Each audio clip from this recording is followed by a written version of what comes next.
السلام عليكم بنات، كيف حالكم؟ نتمنى تكونوا كاملين بخير وعلى خير وبصحه وعافيه. كيف كتشوفوا رجعت لكم فيديو جديد ووصفه جديده. بصراحه البنات هاد الوصفه رائعه، مكوناتها ساهلين وموجودين في كل بيت. كيف ما كتشوفوا خديت انا هنا هاد السليفه، درت فيها 2 معالق ديال الدقيق الفورس، وخديت السلميه اللي هي هذه. راه ديجا بارطاجيت معكم السلميه ودويت لكم عليها. بالنسبه للناس اللي مازال ما شافوش الفوائد ديالها راه غادي نخلي لكم الفيديو في صندوق الوصف. كيف ما كتشوفوا هذه هي السلميه، غليتها وخليتها حتى بردت ودرتها في هذا السبراي هذا. بالنسبه للسلميه كندهزها بحال هكايا في الليل ولا هكا ملي كنوض مع الصباح وكنرش بها وجهي. زوينه البنات بزاف، ومع الوقت راه كتفتح اللون ديال البشره. كيف قلت لكم هاد الماسك بالنسبه للبنات اللي كتهيج ليهم البشره ديالهم من شي كريم ولا من شي ماسك، ولا داروا خيط ولا داروا لاصق وتهيجات لهم ديك البشره ووقع لهم واحد الحميره وخرج لهم واحد الحبوب، استعملوا هاد الوصفه راها زوينه. كما كتشوفوا هادو هما المكونات ساهلين. 2 المكونات غادي ناخذ دابا السلميه وغادي نخلط بها هاد 2 معالق ديال الفورس. بالنسبه للمقدار اللي غادي يدير لي يقاد لي الخليط، المهم انا غادي نقاد الوصفه معكم دابا.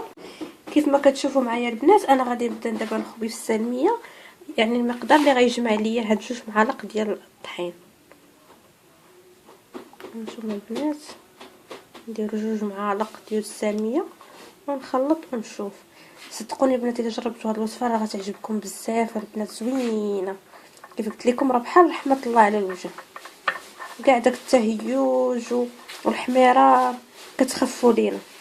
نزيد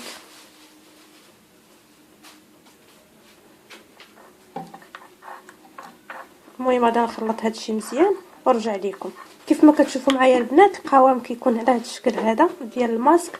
غادي نطبقوا دابا على وجهي وغنخليه 15 دقيقه على الوجه ديالي، ومن بعد غادي نغسلو بالماء بارد وندوز واحد المكعب ديال الثلج على وجهي. صدقوني البنات الا جربتوا هاد القضيه راه غتعجبكم بزاف بزاف.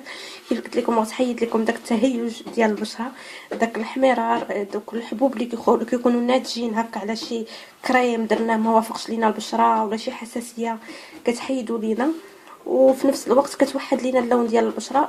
كيف قلت لكم غير السلميه بوحدها تشدوها البنات وتغلوها وديروها هكايا في شي سبراي بهذا الشكل وتبداو تستعملوها البشره ديالكم هكايا في الليل، طرشوا وجهكم بها في الليل وفي الصباح راها زوينه وكتفتح لنا اللون ديال البشره. نتمنى البنات الماسك ديال اليوم يكون نال اعجابكم، وكيف ديما ما تنساوش ديروا لايك للفيديو، واللي مازال ما تابوناتش تهبط لتحت وتضغط على زر ابوني ولا سبسكرايب ولا اشتراك وتفعل الجرس باش يبقى يوصلها كل جديد ديالي. وتهلاو ليا في راسكم البنات وبسلامه عليكم.